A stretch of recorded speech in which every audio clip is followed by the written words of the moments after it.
생각을 바꾸면 수익이 보인다. 역발상 투자의 문현진 멘토입니다. 자, 오늘도 많은 종목들 급등하고요. 많은 종목들이 또 급락했는데 이런 과정 속에서 우리가 가야 할 길 상한가에 들어간 종목들 체크해보면 답이 나오겠죠. 도움이 되신다면 좋아요와 구독 그리고 알람 설정까지 반드시 부탁드리도록 하겠습니다. 자, 그럼 오늘도 어떤 기업들 올라왔는가 살펴보기 전에 시장부터 볼 텐데요. 시장이 조금 밀렸는데 아직까지 추세 변형이라던가 추세 이탈 이런 것들은 아닌 것 같아요. 특히나 악재가 없는 시장이기 때문에 딱히 많이 내려갈 이유가 있을까라고 생각을 해볼 만한 시장이니까 지수에 연연하지 말고 우리가 증시, 주식 종목들에 조금 관심을 가지는 게 좋을 것 같습니다. 특히나 요즘 외국인들의 수급이라던가 이런 부분들이 계속 꼬여있다라고 제가 표현을 하고 있는데 샀다 팔았다 반복을 하고 있는데 사실은 올라와 있는 종목들을 매도를 하고 밑에 떨어져 있는 종목들을 다시 사면서 차익 실현을 하고 새로운 종목을 편입하는 쪽으로 포트폴리오 조정이 있는 것 같습니다. 그런 걸 참고 한번 해본다면은 우리도 역시나 그러한 매매를 좀 따라갈 필요가 있을 것 같아요. 제가 계속 주장하고 있는 거죠. 올라온 종목을 매도해서 수익을 챙기고 내려와 있는 종목을 사놓으면은 조금 기다렸을 때 내 차례가 된다면 어차피 급등하고 올라가니까 그때까지만 기다리면은 된다. 그래서 제가 방송에서도 여러분들께 말씀 많이 드리는 게 그거죠. 돈을 잘 벌고 실적 좋은 회사가 바닥에 있다고 전혀 겁내지 말고 움직이지 않는다고 겁내지 말고 차분하게 기다려줘라. 그러면 알아서 수익으로 창출이 바뀔 것이다. 창출될 것이다 라고 표현을 해드리니까 그 점 참고하시면서 지수를 살펴보시면 되겠습니다. 자, 일단 종목들 한번 보도록 할 텐데 지금 상한가에 들어간 종목 나이백부터 KD까지 상한가에는 5종목이 들어가 있는 게 확인이 됩니다. 키네마스터 같은 경우는 저희가 최근에 매수를 해가지고 이렇게 단타성으로 들어가서 오늘 한 20%대 수익을 내고 나온 것 같은데 상한가에 도달했네요. 저희가 팔고 난 다음에 상한가까지 갔습니다. 아쉽긴 하지만 어쩌겠습니까? 20% 수익 냈으면 됐죠. 그래서 30%까지 굳이 꼭 다 챙겨야 되는가? 그럴 필요까지는 없다 생각이 드네요. 단타성으로 들어가서 소액으로 들어간 종목이라서 그렇게 욕심나지도 않는다라는 걸 기억하시면 되겠죠. 자, 10% 이상 올라온 종목은 20개 종목이 급등되어 있습니다. 상당히 많은 종목들이 또 급등되어 있는 모습인 거고요.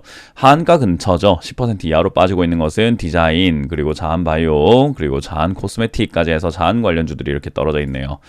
이런 종목들은 역시나 리스크가 꽤 크기 때문에 당연히 빠질 수밖에 없지 않았을까? 이런 생각을 하게 되고요. 회사가 풍문이 있었나 봅니다.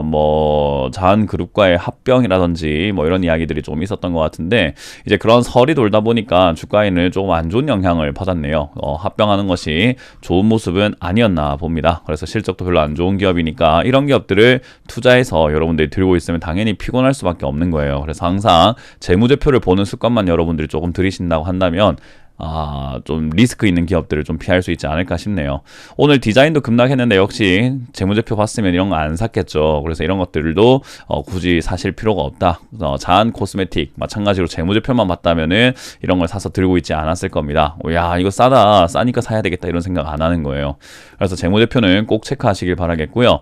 상한가에 들어간 종목 일성건설부터 보도록 할 텐데 이 종목은 이제 윤석열 총장 관련주로 엮여가지고 급등을 했죠. 예전부터 그쪽으로 엮여가지고 급등했는데 최근에 이제 또 이재명 경기도지사님도 그런 이야기를 하고 있어요. 기본주택 수혜 기대감이 있다. 그래서 기본주택을 줘야 되겠다라는 그런 이야기 나오니까 건설 관련주들이 급등하는데 왜 하필 일성인지는 잘 모르겠습니다. 일성에 있는 세력이 언론하고 친하던지 또는 힘이 있던지 여러 가지 내용들 때문에 이렇게 풍문을 잘 만들어 놓은 것 같네요.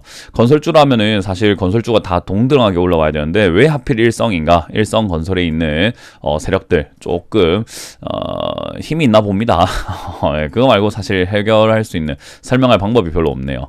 자, 어쨌든 이런 기업들 급등하고 있는데 굳이 잡을 필요 없을 것 같아요. 방금 말씀드렸던 것처럼 일성건설만 건설사가 아니라 많은 기업들이 있잖아요. 그래서 다른 기업들도 건설사가 많기 때문에 건설 테마가 정말로 올라올 거라고 한다면 SOC라든지 인프라, 사회 인프라고 하죠. 그런 쪽으로 엮여가지고 올라갈 가능성이 높다. 그래서 건설주들 대선 테마 관련주로 또 엮일 가능성이 매우 높기 때문에 건설주에 우리가 관심을 좀 가진다면 그렇게 나쁠 것 같지는 않다라는 생각이 드네요. 그래서 일성건설만 쫓아가지 말고 다른 건설주 중에서도 실적이 충분히 괜찮게 나오고 있는 기업들로 살펴보자는 조언을 드리고 수가 있겠습니다. 자, 그리고 DJI 급등되어 있습니다. DJI. 일단 기업 자체가 좋은 기업은 아니에요. 뭐 컴퓨터 관련주기도 하고, 뭐 그래핀 테마라든지 이런 쪽으로 엮여 있는 기업이기도 한데, 실적이 그래도 적자가 나다가 코로나 때 흑자로 전환이 된 기업이고요. 컴퓨터 주변 기기라든지 이런 것들 팔고 있는데요. 사실 이게 지금 올라갈 이유가 뭐 딱히 뭐가 있었을까? 사실 모르겠습니다. 일단 제일 중요한 것은 품절주라는 거죠. 900만 주가 발행되어 있는데, 약 50%에 달하는 비중이 묶여 있다라는 거. 이런 품절주들 제가 끌어올리고 있다라고 말씀드렸죠. 요즘 시장 품절주 끌어올리기 혈안이다라고 말씀을 드렸는데 얘도 그런 부분에서 올라온 것은 아닐까. 뭐 회사가 적자는 아니었으니까 흑자인데다가 컴퓨터 관련 테마 뭐 나쁘지 않으니까 일단은 품절주 끌어올리고 보자라는 느낌이었던 것 같아요. 그래서 DJI도 건들지 않는 게 좋고 내가 품절주인지 모르고 들어가셨다고 한다면은 이런 이상 급등 때 빨리 나와야 됩니다. 어제 제가 말씀드렸던 뭐 한국종합기술 이런 것들도 마찬가지로 품절주 이상 급등 현상과 이상 급락 현상이 동시에 나타날 수 있기 때문에 이런 것들처럼 급등과 급락이 나오게 되면 괜히 따라붙어서 비싸게 샀다가 물려버리거든요. 그래서 DJI도 그럴 수 있으니까 조심하자라는 전략을 드리고요.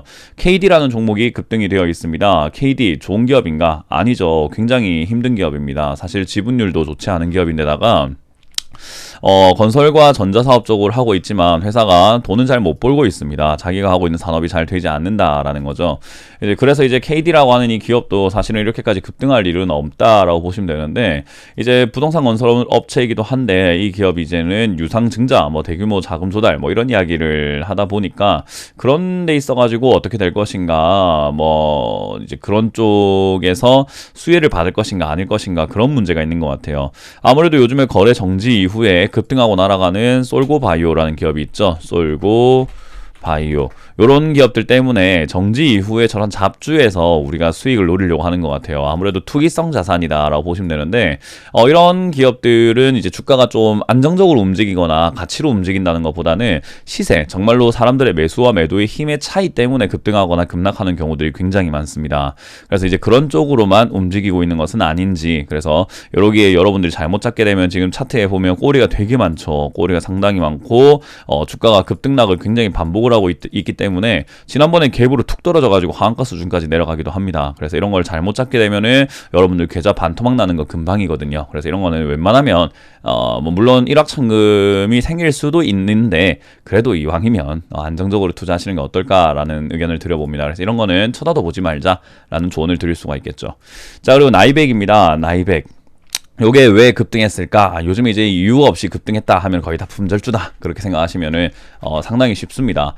나이백은 왜 올라왔을까? 이유가 없는데요. 회사가 좋은가요? 아니, 회사도 안 좋은데요. 왜 올라왔어요? 하면 대부분 다 주식수가 많지 않다. 990만 주고요.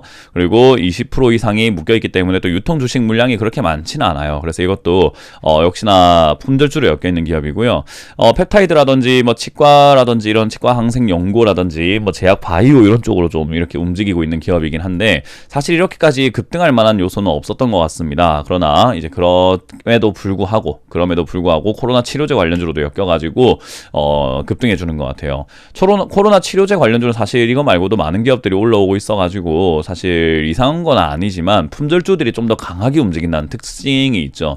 그래서 이거를 여러분들이 좀 역발상을 해야 되겠다 해가지고 품절주를 잡아서 수익을 봐야 되겠다. 품절주가 급등한다고? 그럼 난 품절주 살 거야. 이렇게 하시는 분들 많은데 좀 그건 위험한 생각입니다. 품절주라고 하는 것은 급등도 쉽지만 급락도 굉장히 쉬워가지고 여러분들 대응을 잘 못한다 한다면은 좀 좋지 않은 현상이 나타나게 되고요. 그리고 품절주가 이렇게 이상 급등하는 현상이 있긴 하지만 품절주가 급등할 거야 해서 품절주를 잡아놨는데 올라오지 않으면 몇 년 동안 박스권에 갇혀서 횡보하는 경우도 많습니다.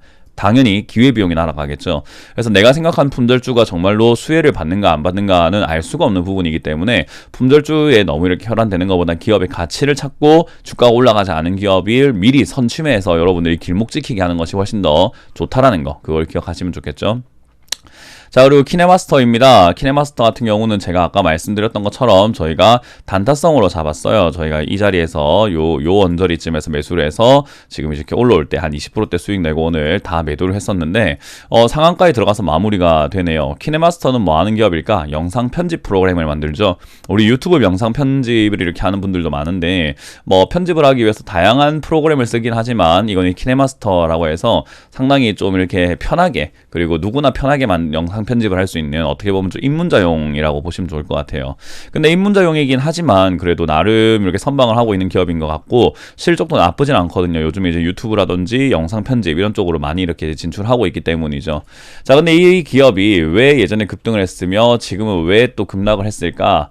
일단 최근에 경영권 매각이라던가 최대주주 변경 그런 이야기들 때문에 급등을 하긴 했었습니다. 근데 이제 그런 부분들이 변경 안 할래, 뭐 안 좋은 것 같아, 이야기 별 없는 것 같아, 풍문이야, 아무것도 없어, 최대주주 일단은 매도 안 할 것 같은데 그런 이야기 나오면서 또 빠졌죠. 그래서 재료 때문에 올라갔다가 재료 때문에 빠지긴 했는데 매각을 중단을 하긴 했으나 매각을 안 한다가 아니라 지금 매각을 하려고는 했었는데 원래 하려고 했던 사람하고 의견이 뭐 소통이 안 됐나 보죠. 그래서 폭락을 합니다.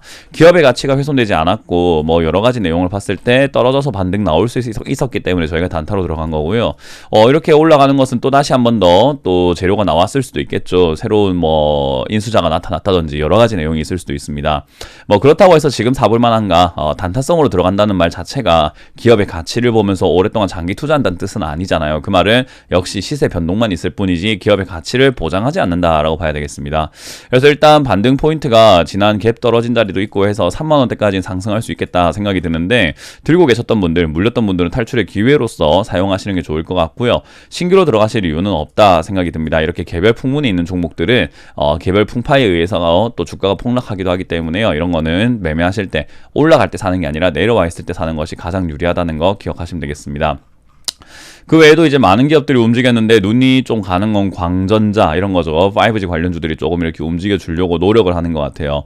5G 관련주는 제가 그렇게 긍정적으로 보고 있지는 않지만 대선 테마 때 올라올 가능성이 매우 높기 때문에 상담을 할 때도 제가 5G 관련주는 그냥 들고 가라라는 이야기를 많이 해드리거든요. 그래서 5G 관련주 조금 움직이고 있다라는 거 여러분들 체크하시면 좋을 것 같고요.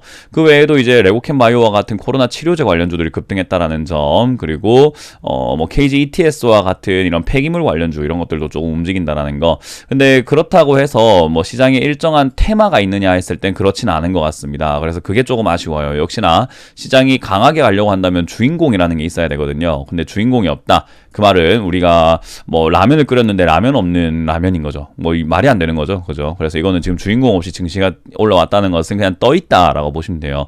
이렇게 떠 있는 상태에서는 우리가 매매하는 방식은 역시나 올라온 종목이 아니라 내려와 있는 종목을 매매하는 방법밖에 없다라는 거, 저 말고도 많은 전문가들이 입을 모아 이야기하는 건 이유가 있지 않겠습니까? 그 말 제발 좀 들어주셨으면 좋겠습니다. 자, 이렇게 오늘 마무리 지어보도록 하겠습니다. 다들 수고하셨고요. 지금까지 문현진 멘토의 역발상 투자였습니다. 고맙습니다.